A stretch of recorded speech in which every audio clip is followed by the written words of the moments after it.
नमस्कार.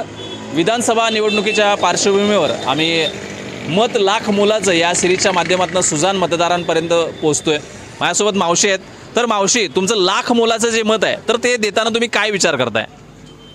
काय म्हणजे काय तो सांगायचं, माणूस कसा आहे, त्यानं काय काम केलं, म्हणजे काय नेमकं विचार करताय मत देताना? काम केलंय म्हणून त्याला द्यायचं.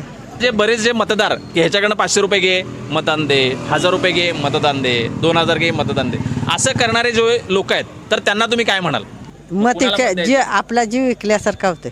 जीव विकल्यासारखा होतोय. मत विकणं म्हणजे आपला जीव विकणं. खूप मोलाचं वाक्य मावशीने यात सांगितलेलं आहे. म्हणजे आम्ही म्हणायला लागलो मत लाख मोलाचं आहे, तर मावशीने त्या मताची तुलना जीवाशी केलेली आहे. आम्ही कुणाला 1 रुपये घेऊन मत कुणाला अजूनपर्यंत दिलेलं नाही, म्हणून आम्ही असंच सगळ्यांनी तिघ करायला पाहिजे. हाय असंच करा. तरच आपल्या भागाचा विकास होणार आहे. आणि मावशीने जो विचार केलेला आहे तर तो आपल्यासारख्या तुमच्या माझ्यासारख्या शिक्षित लोकांनी विचार करायला पाहिजेत.